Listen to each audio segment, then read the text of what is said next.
Hello everyone, नमस्ते छोडले यो केसको बोट भन्नुहुन्छ होला हजुरहरूले। यो चाहिँ ठाकलको बोट हो। नानी खुसीले हाई भन्दै छिन् अनि बहिनीले पनि नानीलाई चाहिँ जङ्गल गएर आफ्नै हातले यसरी ठाकल टिपेर खाने अनुभव गर्नु मन थियो अरे। सो आज मैले श्रम दिवसको दिन छुट्टीको अवसरमा नानीलाई यसरी जङ्गलमा लिएर आफ्नै हातले ठाकल टिप्ने अनुभवहरू गराइदिँदैछु।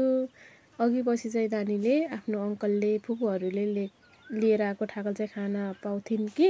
सो आज उसलाई चाहिँ आफै प्रत्यक्ष आएर ठाकलको बोट हेर्ने अनि ठाकल खाने रहर लागेर उसलाई मैले अनुभव गराइदिँदैछु ठाकल खानुको। यसरी जङ्गलमा ठाकल खानुपर्छ, यसरी उकालो चढ्ने अनि फेरि ओह्रालो झर्ने,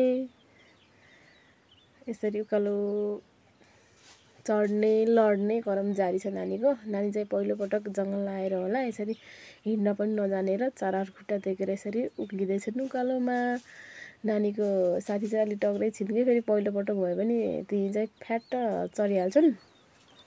दुईजना खुसी छन् यसरी अनुभव ठाकल खाँदाको। यसरी मह लागेको ठाकल चाहिँ आफ्नै हातले बोटदेखि टिपेर खाँदाको खुसी नानी र नानीको साथी। अनि देख्न सक्नुहुन्छ यो चाहिँ हामीले टिपेको ठाकल हो साथीहरू आजको। हाम्रो लोकल भाषा चाहिँ ठाकल, अरूले चाहिँ खजुरी भनेर पनि बुझ्नुहुन्छ, चिन्नुहुन्छ। नानीलाई चाहिँ ठाकल खाएर थकाइ लाग्यो अरे, खरो पनि भयो अरे। अनि सो तिर्खा लागेर हामी घरतिर फर्किँदैछौँ। यो चाहिँ हाम्रो जङ्गलदेखि देखिने गाउँको दृश्यहरू हो साथीहरू। हाम्रो गाउँ कस्तो लाग्यो साथीहरू?